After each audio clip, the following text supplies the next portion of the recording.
7 habits that will make you rich. So you know that superheroes are awesome, right? But not all superheroes have powers. They can also have habits that make them a superhero. Just like how rich people have certain habits that make them, well, rich. Are you thinking what I'm thinking? Yes, even you can achieve those habits. What? How do I know? Well, let's just say I'm a superhero myself. Don't believe me? Okay then, I'll share with you 7 habits that I know that rich people have that you can develop too. Sounds good? Okay, let's get started. When I was younger, I'd always think, why are some people rich while some aren't? We all live in the same neighborhood, the same street. But if you look closely, each neighbor has a different car. One is fancier than the other. It made me think how some of my neighbors could afford an expensive-looking car, while my parents haven't even finished paying for a decent-looking one.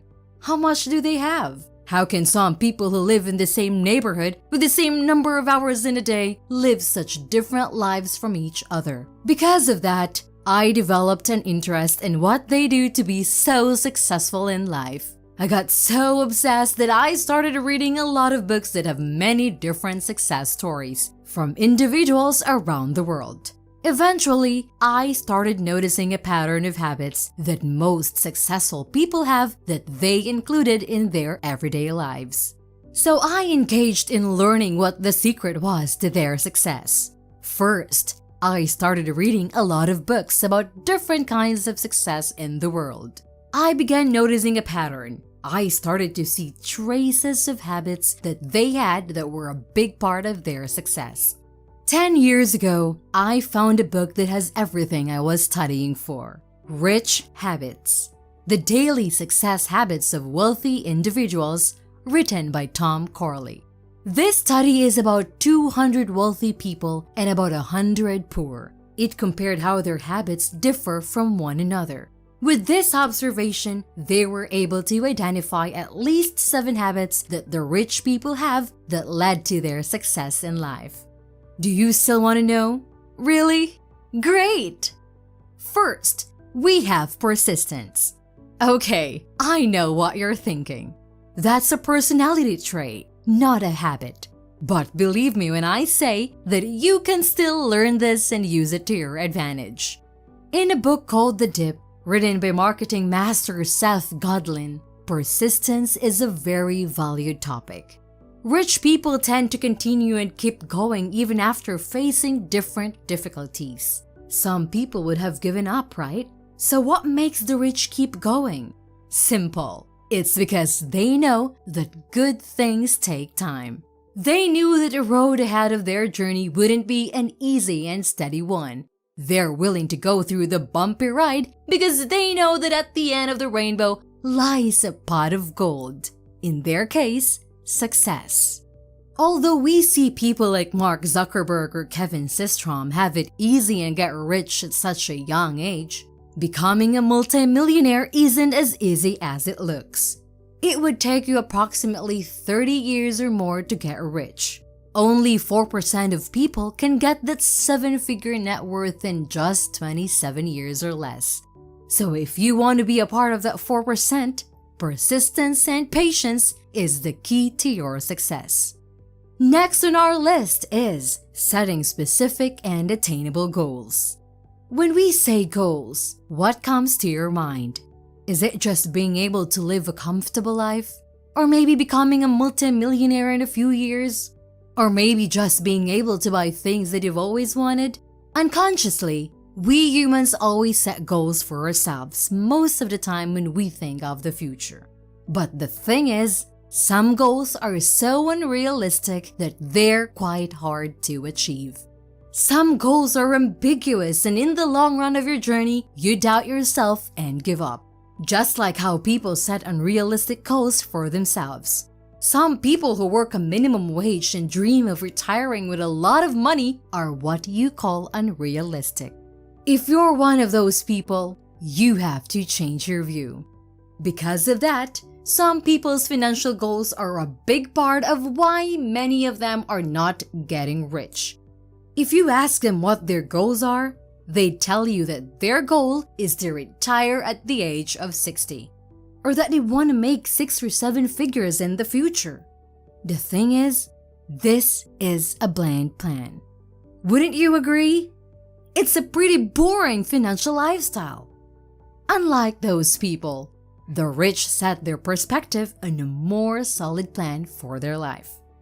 For almost 80% of the wealthy, short, medium, and long-term goals are what they prefer to pursue in a successful financial life. Corley established in his book that rich people often set specific goals.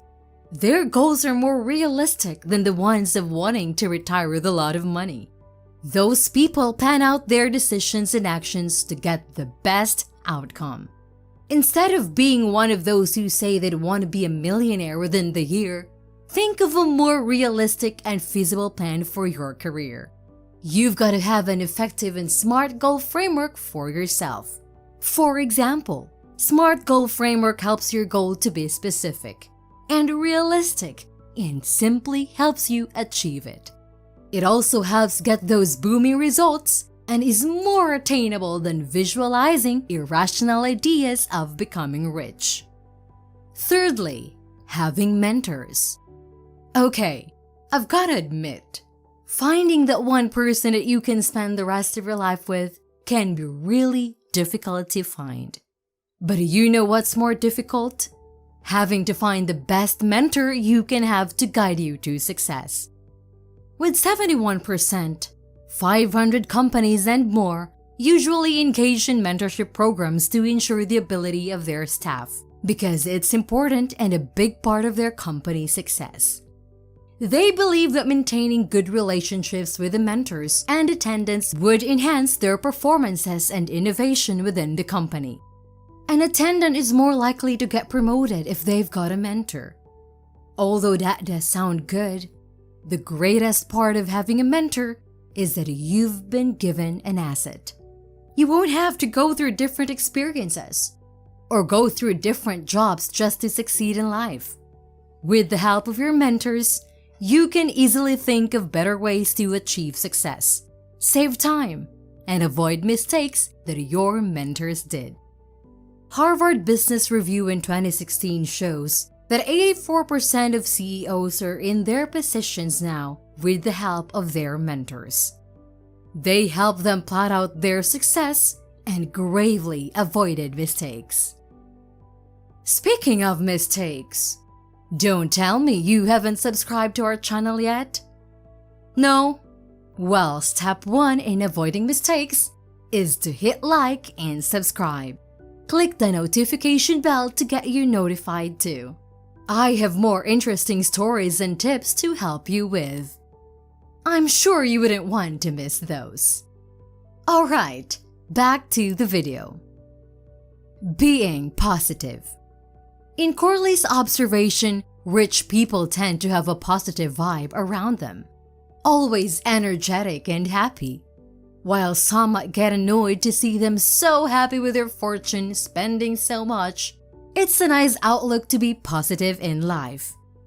I know this is cliché, but being positive could bring you more positive outcomes and could even lead you to a route of financial success. But that doesn't mean you won't have struggles. Some businesses fail in their first year, some in their second, and 50% of businesses can even fail after 5 years. Even 70% of small businesses fail after 10 years. Starting your own business can be tough. Think of it as a game. Instead of starting with an easy level, you get to start with a difficult level instead. As a gamer, instead of just moping around because of how hard it is, you still play it. You try to enjoy the game and try your best to be positive because you know that when you beat the game, there's nothing sweeter than success. But you don't necessarily need to run a business to have financial success. For example, if you're a positive person, You become happier at what you do and perform better at work. Because of that, you'd get compensated better too. Remember, having a positive outlook on life gives you a more positive outcome in life. Next, they educate themselves. After doing a lot of research, I can assure you that the quote, "the more you learn, the more you earn," is true. They say 88% of rich people spend their free time reading to broaden their minds. Some people even read 2 or more books per month daily. By some people, I mean Warren Buffett. He said that he would read newspapers and corporate reports for hours. I know, boring, right? Well, this boring habit of his helped him with most of his best financial choices. So I guess you better start reading. But rich people don't just restrict themselves with just papers. They go and find themselves courses to enroll in, coaches for them to learn more, and many other opportunities. Of course, there are still people rich and poor who continue to invest in their studies. But there was one study in Corley's research that shows the differences between them related to their education.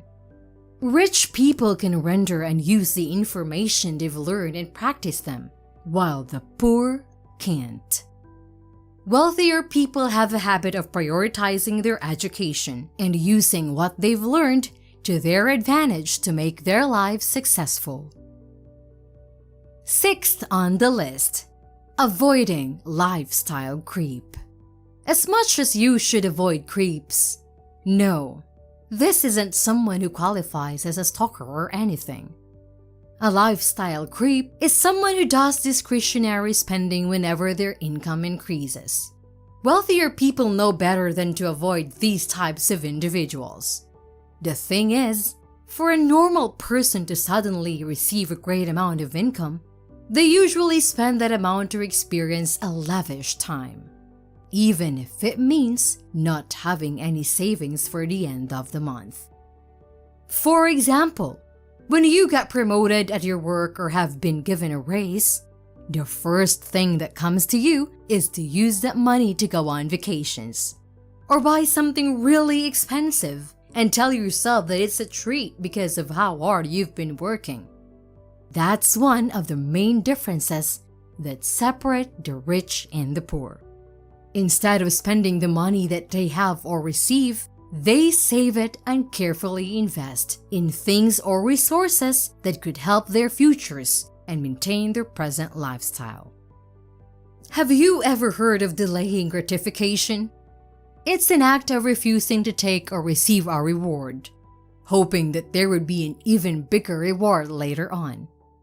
Wherein the less unfortunate would take it right away, the rich know better to wait and be patient. Self-control is a big part of this process because it could lead you to a bigger income and understanding later on. A study of 2,500 people was asked whether they'd accept a sum of money.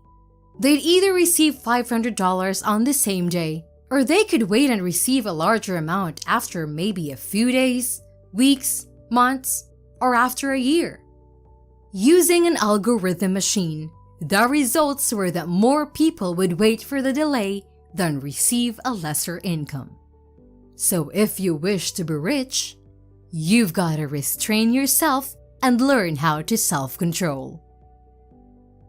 Last but not the least, they surround themselves with success-oriented people. Have you heard of the saying, "You are the average of the 5 people you spend the most time with"? Well, for this last habit, I'll be talking to you about the people that you surround yourself with. People with successful financial lives know exactly who to be friends with and connect themselves to. Being around the same success-oriented people would not just influence you but also help you grow over time. Average people would usually just spend with whoever is just there. Rich people mostly would spend time with each other because being a successful person gives you the power to influence and the motivation to do more and be enthusiastic. People who transpire and produce great things become an inspiration to those who aspire and grow their knowledge for their success. Tom Corley highly recommends giving at least 30 minutes of your time each day to develop connections that could help you in the long run.